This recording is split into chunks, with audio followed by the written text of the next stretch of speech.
سامعین، آج ہم بات کریں گے خواب کے اندر گھر کو مختلف حالتوں میں دیکھنا۔ میں شاہد رضا مدنی اور آپ شاہد رضا اسلامک زون یوٹیوب چینل دیکھ رہے ہیں۔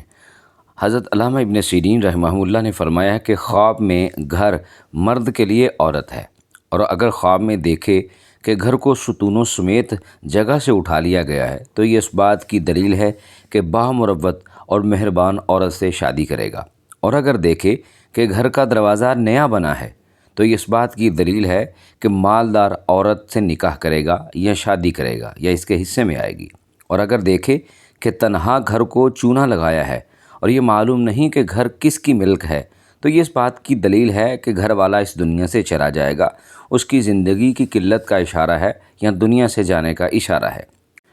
اور اگر کوئی شخص دیکھتا ہے کہ گھر کا دروازہ بوسیدہ ہو چکا ہے، بہت پرانا ہے، اور گھر میں اپنے آپ کو بند پاتا ہے، اور جس گھر میں وہ اپنے آپ کو بند پا رہا ہے وہ گھر دوسرے گھروں سے ملا ہوا ہے، یہ اس بات کی دلیل ہے کہ رنج اور سختی سے نجات پائے گا۔ اور اگر یہ شخص بیمار ہے تو اس کو شفا ملے گی۔ اور اگر کوئی شخص دیکھتا ہے کہ اپنے گھر کا دروازہ خود توڑ رہا ہے تو یہ اس بات کی دلیل ہے کہ اپنے مال کو اپنے اہل و عیال پہ خرچ کرے گا، اپنی فیملی پہ خرچ کرے گا۔ اور اگر دیکھتا ہے کہ اس کا گھر بہت بڑا ہو گیا ہے تو یہ اس بات کی دلیل ہے کہ اس پر مال و نعمت اللہ تعالیٰ فراخ کر دے گا۔ اور اگر کوئی شخص اپنے گھر کو بہت چھوٹا دیکھتا ہے، حقیقت میں اس کا گھر بڑا ہے لیکن اس نے اپنے گھر کو چھوٹا دیکھا ہے، تو یہ اس بات کی دلیل ہے کہ اس کی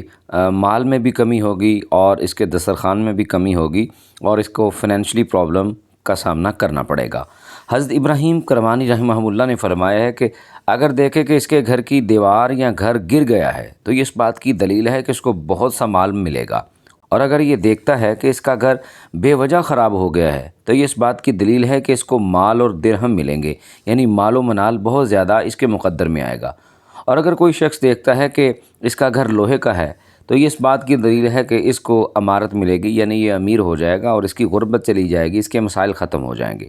اور اگر کوئی شخص دیکھتا ہے کہ اس کے گھر کا دروازہ جو ہے وہ چاندی کا ہے تو یہ اس بات کی دلیل ہے کہ اس کو توبہ کرنی چاہیے۔ اگر یہ کوئی اس طرح کے معاملات میں اپنے آپ کو ملوث پا رہا ہے تو اس کو چاہیے کہ وہ اللہ تعالیٰ کی طرف توبہ کرے۔ اور اگر یہ خواب کسی مالدار نے دیکھا ہے تو اس کی نعمتوں میں اور زیادہ اضافہ ہوگا۔ اور اگر کوئی شخص دیکھتا ہے کہ اس کے گھر کے آس پاس کوئی گھر نہیں ہے، یہ اکیلا ہے، تو یہ اس بات کی دلیل ہے کہ اس کا حال جو ہے وہ تباہ ہونے والا ہے، اس کے حالات خراب ہونے والے ہیں، اور اس کے معاملات جو ہے وہ زیادہ اچھے چلنے والے نہیں ہیں، اور اس کے اوپر مسائل کا انبار لگنے والا ہے۔ اپنے خوابوں کی تعبیر جاننے کے لیے شاہد رضا اسلامک زون یوٹیوب چینل کو سبسکرائب